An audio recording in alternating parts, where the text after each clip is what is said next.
Assalamualaikum warahmatullahi wabarakatuh. Selamat malam semuanya. Malam. Selamat Malam. malam. Sebelumnya saya ucapkan terima kasih banyak kepada, teman-teman semua atas kehadirannya. Hari ini kita akan membahas mengenai proposal, rencana untuk peluncuran produk StyleSyn, platform kecerdasan buatan untuk manajemen gaya pribadi. Nah, karena aplikasi ini kan, masih dalam tahap konsep dan belum dibuat. Maka, sebelum masuk ke pembahasan, saya persilakan kepada Ketua Proyek Kaya Sinda untuk membuka rapat. Baik, terima kasih Kak Amel. Jadi, rapat kita malam ini tujuannya adalah untuk menyatukan pemahaman tentang rencana peluncuran produk kita yang baru, yaitu StyleSync. Nah, pada rapat hari ini, kita akan membahas konsep-konsep aplikasi, kemudian pemetaan fitur pada aplikasi, riset awal pasar, dan ide strategi launching tersebut. Nah, karena produk kita masih berupa draft, kita perlu klarifikasi beberapa hal. Sebelum lanjut, saya ingin bertanya, apakah semua rekan-rekan sudah membaca rencana produk draft dari produk kita yaitu StyleSync tersebut? Sudah, Kak. Sudah. Baik, mungkin bisa dilanjutkan oleh moderator untuk pemaparan selanjutnya. Baik, terima kasih Kak Yasinda. Mungkin sekarang kita masuk ke pemaparan, materi ya. Saya persilakan kepada Kak Siva untuk menyampaikan pemaparan materinya.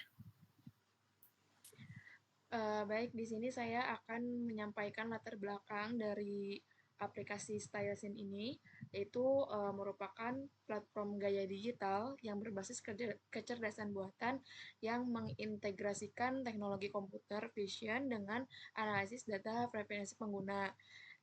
Nah, ini tuh berbeda dengan aplikasi sejenis yang terbatas pada pencatatan pakaian. StyleSyn ini tuh menawarkan pengalaman personalisasi yang mendalam melalui sistem rekomendasi kontekstual yang mempertimbangkan jadwal aktivitas, kondisi cuaca, dan juga preferensi gaya individual.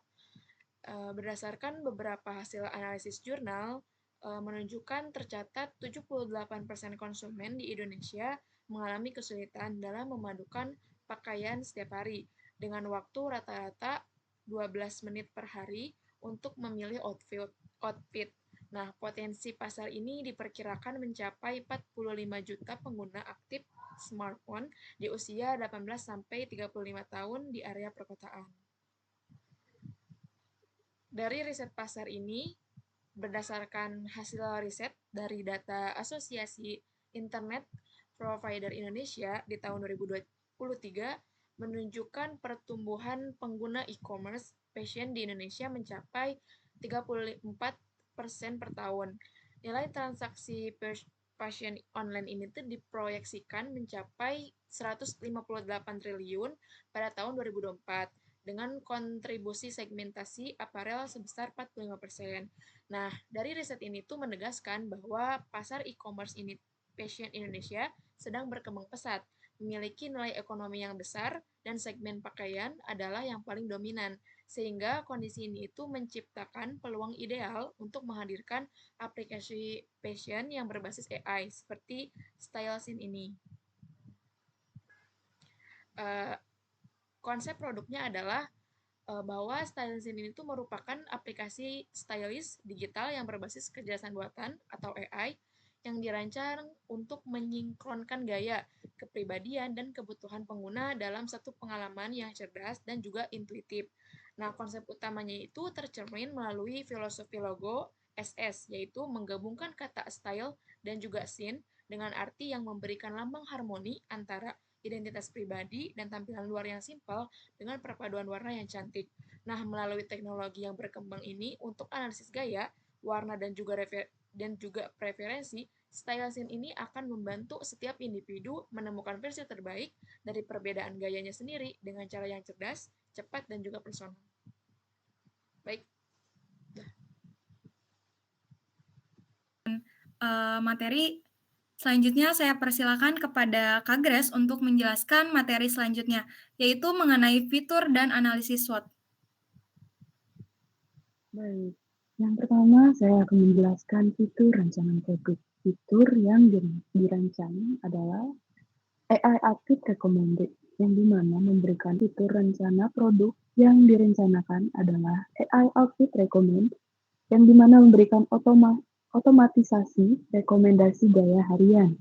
Yang kedua, itu ada virtual wardrobe, yang dimana tersedia lemari secara digital untuk membuat pengguna bisa melihat tampilan simulasi outfit yang cocok.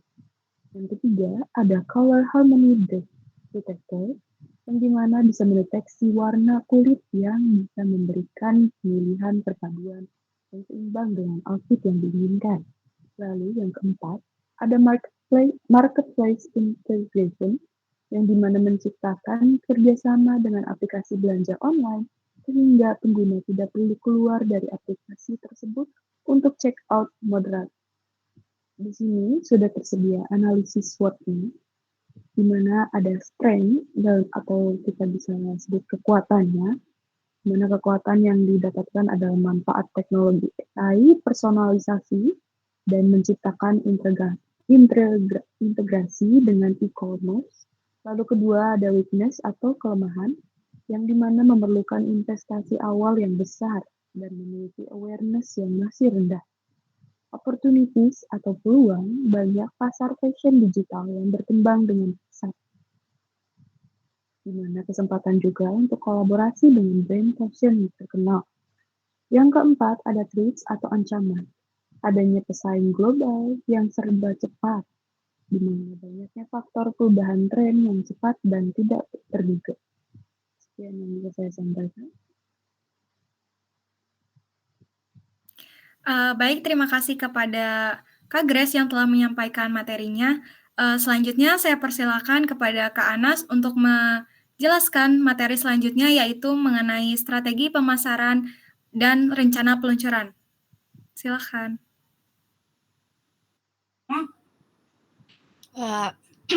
Baik, di sini saya akan menjelaskan tentang strategi pemasaran.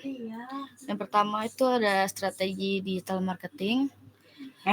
Kita akan bekerja sama dengan micro influencer dengan minimal follower 1 juta.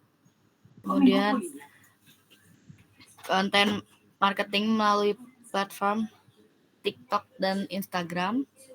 Lalu search engine optimization untuk target keyword terkait fashion. Lalu kolaboratif campaign dengan brand fashion lokal. Lalu untuk matriks kerja, target 1.000 pengguna unduhan di bulan pertama, lalu konversi 5% dari free user ke premium user, kemudian retention rate 70% setelah 30 hari penggunaan. Untuk rencana peluncuran StyleSyn, kita terbagi menjadi 3 fase. Yang pertama itu 3 bulan, pengembangan core teknologi dan MVP. Pada tahap ini, tim akan fokus untuk membuat teknologi inti dari aplikasi seperti sistem AI untuk menampilkan rekomendasi outfit dan versi awal aplikasi. MVP di sini tuh minimum viable product, sehingga bisa diuji bagaimana fungsinya untuk StyleSyn diluncurkan.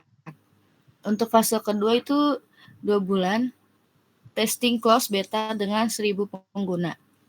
Setelah tahap pertama sudah jadi, maka aplikasi akan diuji oleh pengguna sekitar dengan terbatas, dengan tujuan untuk mendapatkan umpan balik, memperbaiki bug, dan memastikan aplikasi bekerja dengan baik atau tidak sebelum diadakannya rilis untuk umum. Fase ketiga 2 bulan, public launch dan scaling.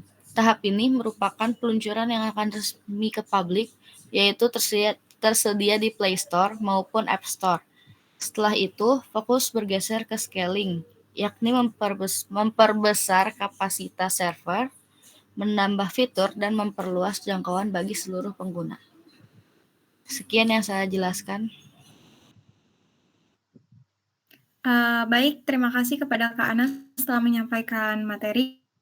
Mungkin selanjutnya untuk sesi diskusi ya.